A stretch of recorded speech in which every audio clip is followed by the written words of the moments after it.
If you're running out of inputs or outputs on your Holley ECU, this little module solves that problem instantly. Today, I'm going to show you how to use the Holley CANBUS I/O expander to add 8 inputs and 8 outputs. And then, we're going to use it to control a CO2 air shifter using a 3-port Mac valve. Alright, Chuck, go ahead and hit it and release.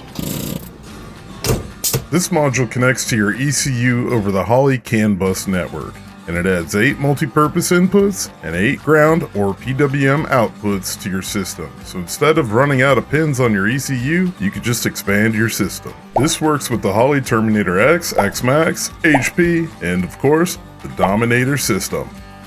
You just need to make sure you're running the proper firmware for your software and system.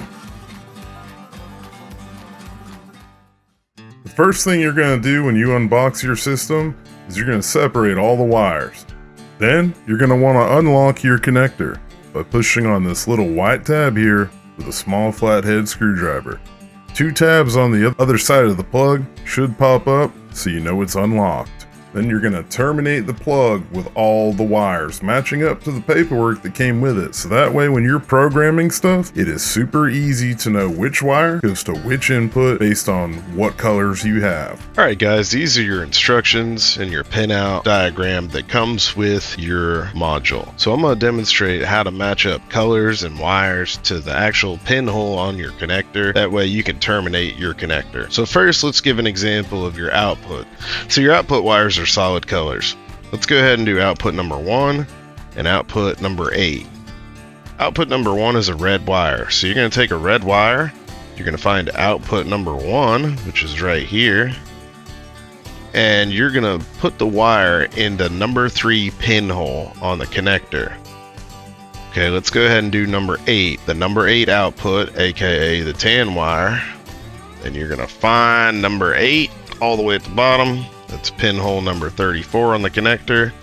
You're going to put that tan wire in the number 34 pinhole on your connector, and that'll be your 8th output. Alright, let's do input number 2 and number 4.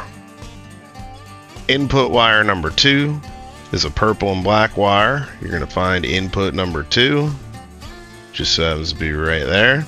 That is pinhole number 14 on the connector. Now, input number 4 is an orange and black wire. You're going to put that in the number 4 input, and that is pinhole number 16 on the connector. Now, your sensor power and grounds, they're kind of going to get consumed as you use them, but the way they work is the blue is your 5-volt sensor power. So you're going to find a 5-volt sensor power, which is right here. That's pinhole number 5. You're going to put one of the blue wires in that pinhole. There's another one here, so we go ahead and put another blue wire in there. There's also another one here in pinhole number 10. You'll put your last pinhole wire in there. Now, you could terminate your own wires and use some of the other existing 5-volt sensor powers available, like this one and this one, and you're still good to go by doing that. Next, I'm going to show you how to do your sensor ground wires, which are these black and white wires. You also get 3 of those. You're going to choose a sensor ground, which in this case is pinhole number 12, and put one of the black and white wires in there. Choose another one, pinhole number 20, good to go.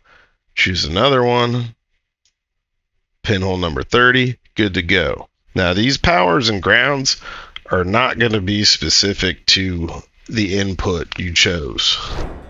Thankfully, the wires came pre-terminated, so you just push them through the back of the plug and make sure they seat fully down on the other side of the plug. When you is all done, make sure to lock that connector by pushing them 2 pins back down.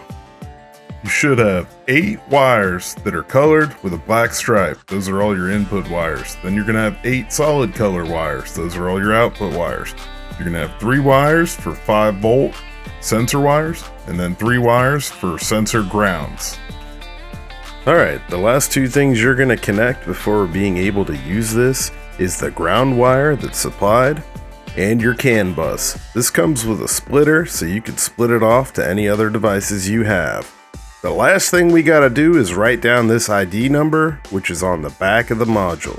This is super important to write down because you're gonna need it when tuning in their Holley software. Now, Holley has this so nobody can steal their proprietary hardware and create their own. And basically, it's like a serial key. A device will not work with the software unless it's a true Holley device. So in this video, we're going over the wiring and the module only. To plumb your MAC valve, you are gonna have to plumb it like this.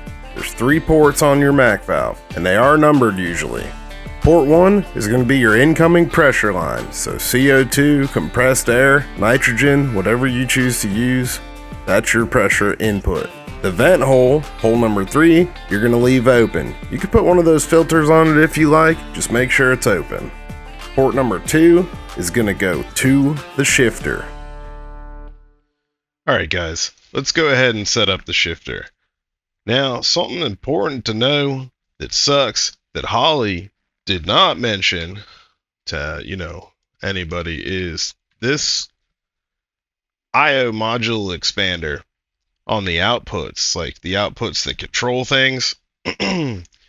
You cannot use any of the IO expander outputs for any of these ICFs. When I say ICFs, I mean like the turbo, boost first time. This is an ICF. So you can't use outputs to control MAC valves for boost increase or boost decrease. And same with transmission shifting.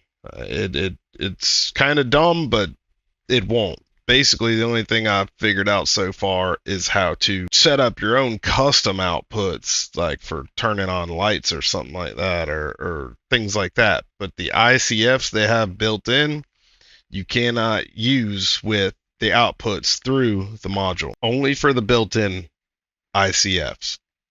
And again, that's for like this boost first time table, or if you want to do boost first gear, boost first RPM, boost first speed, any of those tables, you can't use outputs through the module. So I am still going to show you how to set up a sensor for the CAN bus. That way you know how to do it. And I'm still going to show you how to shift a shifter with the Holley Terminator X software here. It'll work on Dominator, everything else as well. So the first thing I'm going to do is show you how to just set up a simple 5-volt sensor. So let's say you want to read transmission pressure and you got a 500 psi pressure transducer in the test board of your transmission. You're going to navigate over to the IO, which is your inputs and outputs.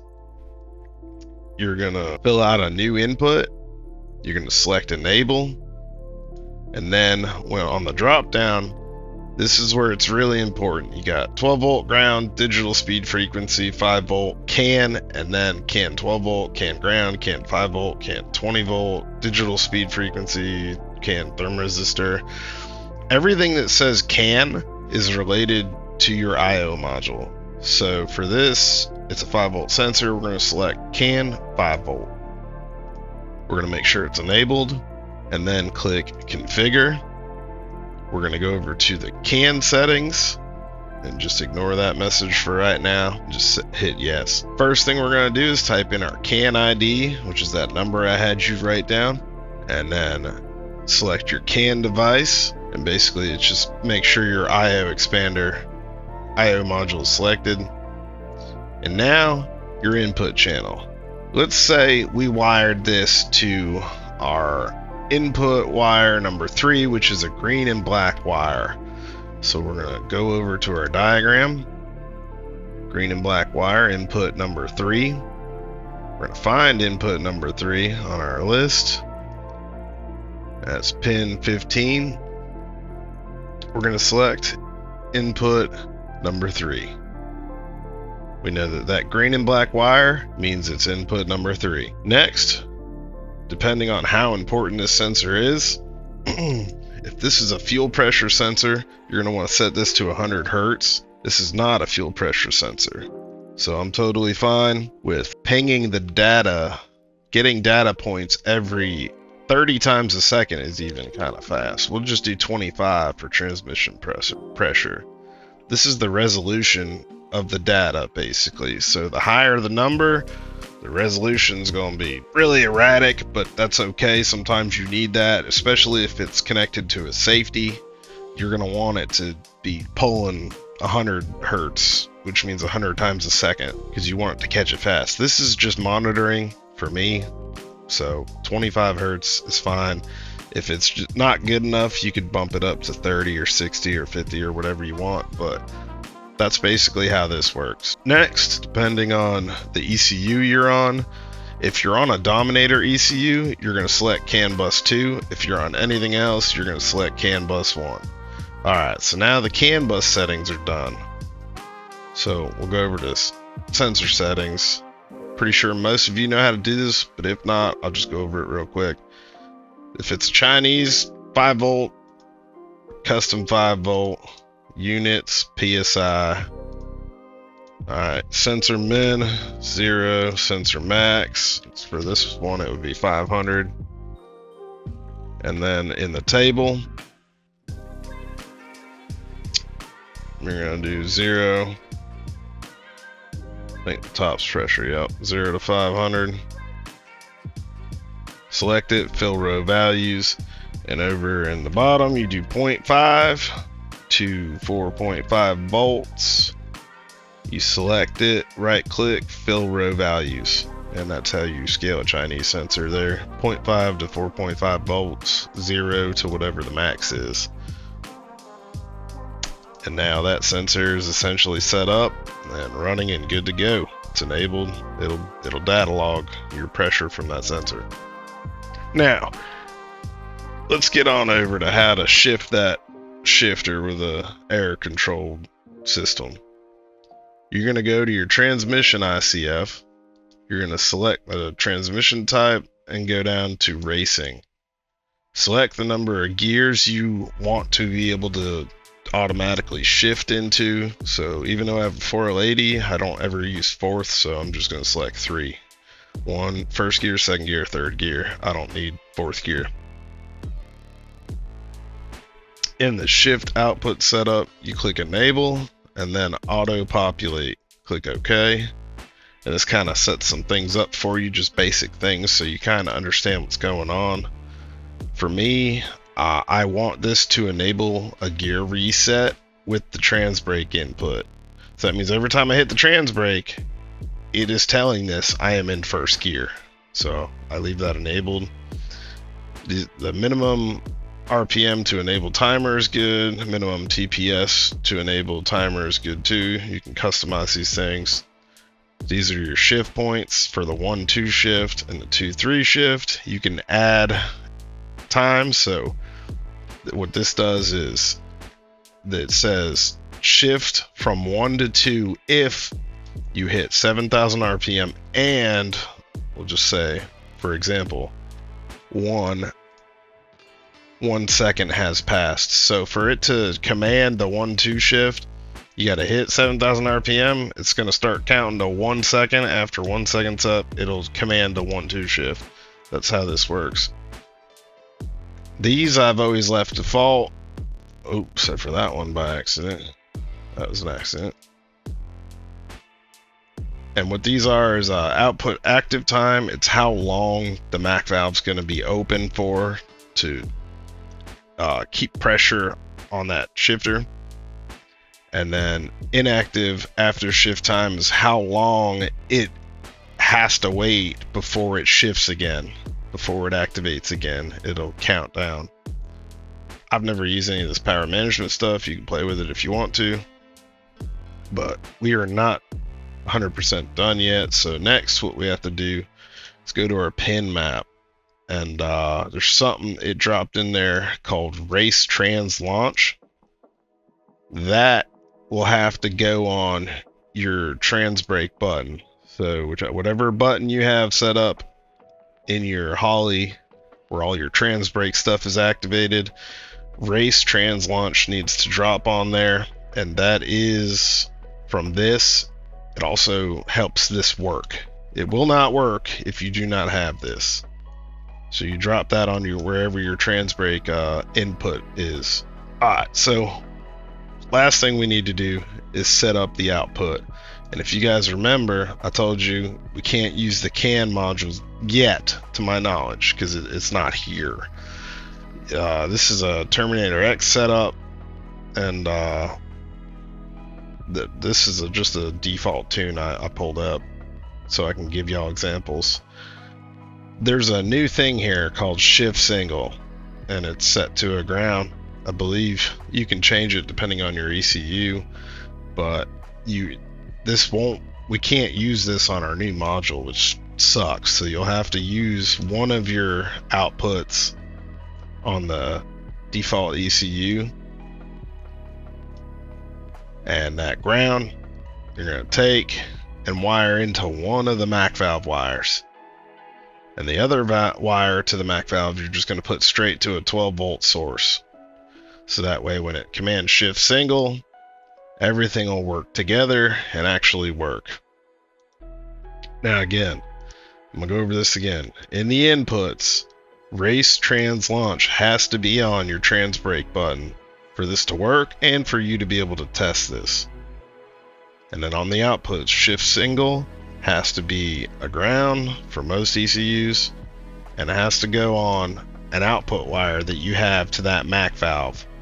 And then the other side of the wire, the other wire on the MAC valve has to go to 12 volt. And if you want to test this, what you do is you set the minimum enable RPM to 0, the minimum TPS to 0, and then set these to 0, uncheck them, and then just have the time enabled here, and just put in like 1 second, 3 second. So now with the car off, you're gonna hit the trans brake button, you're gonna release it. As soon as you release it, 1 second later it's gonna shift the 1-2, and then 3 seconds later it's gonna shift the 2-3. Alright, Chuck, go ahead and hit it and release.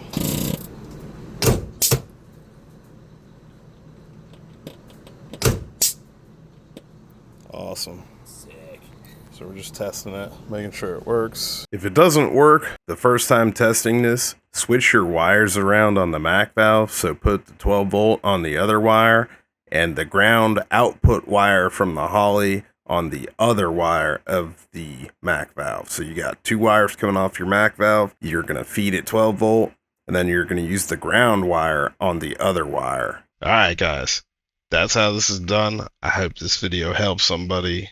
If you have questions, ask in the comments below. This is kind of a more advanced topic. It's not that hard, but there is a lot involved. All right. Hope this helps somebody. I'll catch you guys in the next one.